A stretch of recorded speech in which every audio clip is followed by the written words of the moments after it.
Hello everyone. मैं राजेंद्र मंडलोई आपका हमारे चैनल पर फिर से बहुत बहुत स्वागत करता हूं। और जैसा कि आप सभी जानते हैं कि हमारे इस चैनल के माध्यम से प्री बोर्ड कक्षा 12वीं के क्वेश्चन पेपर्स को हम हल कर रहे हैं, जिसमें आज का हमारा वीडियो रहेगा हिंदी का जो आपका पेपर था उसका पार्ट 2। इसका पार्ट फर्स्ट मैं पहले डाल चुका हूं। इंग्लिश के पेपर को भी सॉल्व करके मैंने 2 पार्ट में डाला हुआ है, तो इनकी मैंने प्लेलिस्ट बना दी है। तो उन वीडियोज़ को यदि आप देखना चाहें तो प्लेलिस्ट में जाकर ज़रूर देखें। चैनल पर यदि आप नए हैं तो चैनल को सब्सक्राइब करें, साथ ही आपके फ्रेंड्स, रिलेटिव, क्लासमेट्स के पास इन वीडियोस को शेयर करें। ठीक है दोस्तों, तो पार्ट 2 में हम आपके लिए क्वेश्चन आंसर लेकर आए हैं और पार्ट फर्स्ट में हमने ऑब्जेक्टिव टाइप क्वेश्चन किए थे। क्वेश्चन नंबर 5 के आंसर की बात करें तो ये ट्रू एंड फॉल्स है, मतलब सत्य असत्य है। तो इसमें पहला सत्य होगा, दूसरा सत्य है, तीसरा सत्य, चौथा असत्य, पांचवा असत्य और छठा सत्य। ठीक है, अब बात करते हैं हम प्रश्न क्रमांक 6 की। इसके उत्तर में जैसे प्रगतिवाद की दो प्रवृत्तियां निम्नलिखित हैं, जैसे प्राचीन परंपराओं और रूढ़ियों का विरोध, शोषित वर्ग का चित्रण, सहज और सरल अभिव्यक्ति, शोषक वर्ग के प्रति घृणा, दोष। प्रश्न क्रमांक 7 के उत्तर की हम बात करें तो बच्चे इस बात की आशा से नीड़ों से झांक रहे होंगे कि सुबह से भोजन की तलाश में बिकले उनके माता पिता सूर्यास्त की बेला में अब वापस आ रहे होंगे, उनके लिए भोजन का दाना लाएंगे।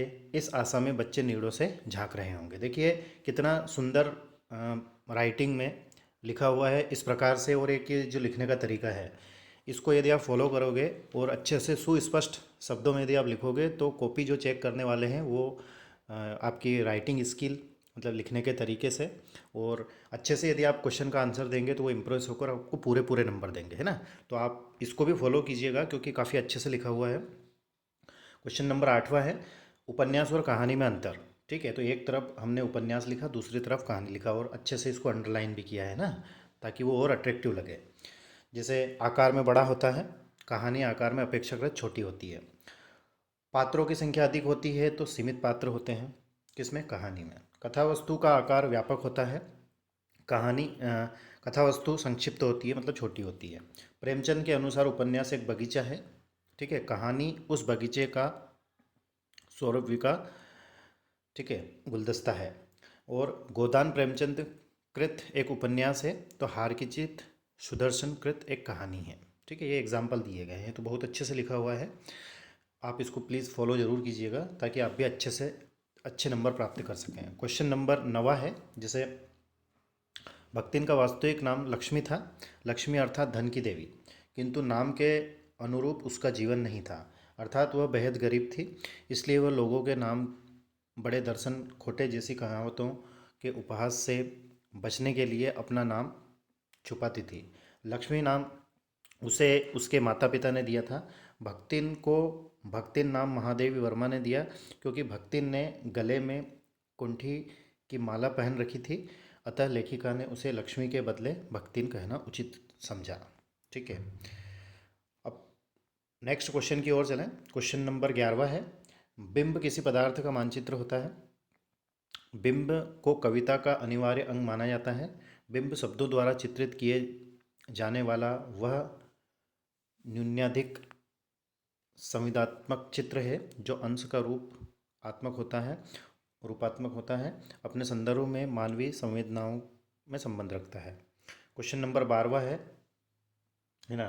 तो अमीधा शब्द शक्ति किसे कहते हैं, तो जिस शब्द शक्ति से किसी शब्द के प्रचलित या मुख्य अर्थ का बोध होता है वह शब्द शक्ति कहलाती है। उदाहरण है जैसे अयोध्या के राजा दशरथ थे, राम के पिताजी बीमार हैं, अपना घर सबको प्यारा होता है। क्वेश्चन नंबर 13वें के आंसर की हम बात करें, भ्रांतिमान अलंकार किसे कहते हैं ना। तो भ्रांतिमान अलंकार जहाँ वस्तु को देखकर किसी विशेष समानता के कारण किसी दूसरी वस्तु का भ्रम हो जाए, वहाँ भ्रांतिमान अलंकार होता है। उदाहरण के तौर पर, है ना, जान श्याम घनश्याम को नाच उठे वन मोर। अब क्वेश्चन नंबर 14वां है, जिसमें उपसर्ग और प्रत्यय है ना। तो उपसर्ग शब्द के शुरू में जुड़ता है, प्रत्यय शब्द के अंत में जुड़ता है। उपसर्ग जुड़ने पर मूल शब्द का अर्थ बदल जाता है और प्रत्यय जुड़ने पर मूल अर्थ मूल शब्द के इर्द गिर्द ही रहता है। उदाहरण है जैसे प्र धन हार प्रहार। ठीक है, ये तो प्र जो है इस हार के पहले जुड़ा हुआ है। जैसे इतिहास, इतिहास धन ईक तो ऐतिहासिक। ठीक है, ये शब्द के लास्ट में जुड़ा हुआ है। क्वेश्चन नंबर 15वें की ओर चलें। अपना उल्लू सीधा करना मुहावरा है ना, और खाक छानना। तो अपना उल्लू सीधा करना मतलब अपना काम निकालना। वाक्य में प्रयोग, आजकल के नेता अपना उल्लू सीधा करने के लिए ही लोगों को भड़काते हैं। खाक छानना मतलब भटकना। वाक्य में प्रयोग होगा, वक्त वक्त की बात है, कभी सुरेश कारों में सफ़र करता था, आज वह खाक छानता फिर रहा है। क्वेश्चन नंबर 16 है, रघुवीर सहाय की रचनाएं दी गई हैं। ठीक है, और यहाँ पर भाव पक्ष भी दिया गया है, कला पक्ष दिया गया है, साहित्य में उनका स्थान दिया गया है। ठीक है, तो आप स्क्रीनशॉट ले सकते हैं, वीडियो को पॉज कर सकते हैं।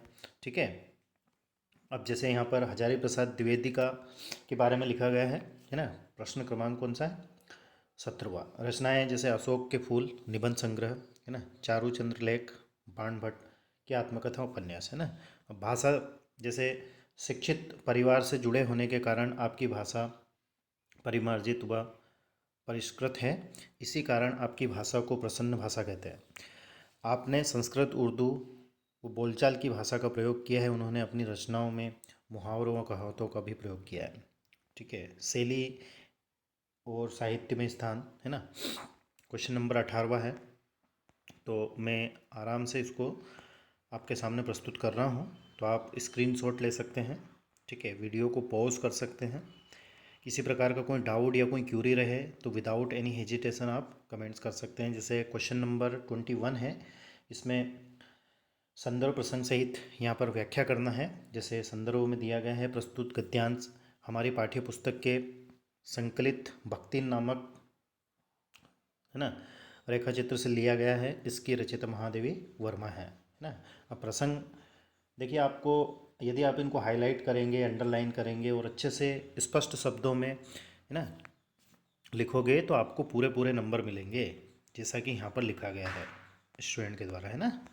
तो जैसे यहाँ पर आवेदन पत्र लिखा गया है, तो प्रश्न क्रमांक 22 का उत्तर और क्या है, तो भैया यहाँ हमने हेडलाइन कर दिया कि ये आवेदन पत्र है और उसको अंडरलाइन कर दिया। तो अच्छे शब्दों में लिखा हुआ है, अच्छे से लिखा हुआ है। जैसे सेवा में जिला न्यायाधीश महोदय भोपाल है ना, एड्रेस लिखा हुआ है। मान्यवर सविनय निवेदन है कि मैं आपका ध्यान ज्ञान सरोवर कॉलोनी हीराबाग ध्वनि विस्तार यंत्रों की तीव्र एवं कर्णबद्ध ध्वनि से उपस्थित समस्या की ओर आकर्षित करना चाहती हूँ। ठीक है, इस समय माध्यमिक शिक्षा मंडल है ना कि हाई स्कूल एवं इंटरमीडिएट की परीक्षाएं प्रारंभ होने को है और यही समय छात्रों के अध्ययन का है। परीक्षा काल में ध्वनि विस्तारित यंत्रों के शोर के कारण अध्ययन में व्यवधान पड़ रहा है ना। चित्त की एकाग्रता भंग होने के कारण, चित्त की मतलब मन विचलित होना, एकाग्रता भंग होने के कारण छात्रों को परेशानी का सामना करना पड़ रहा है।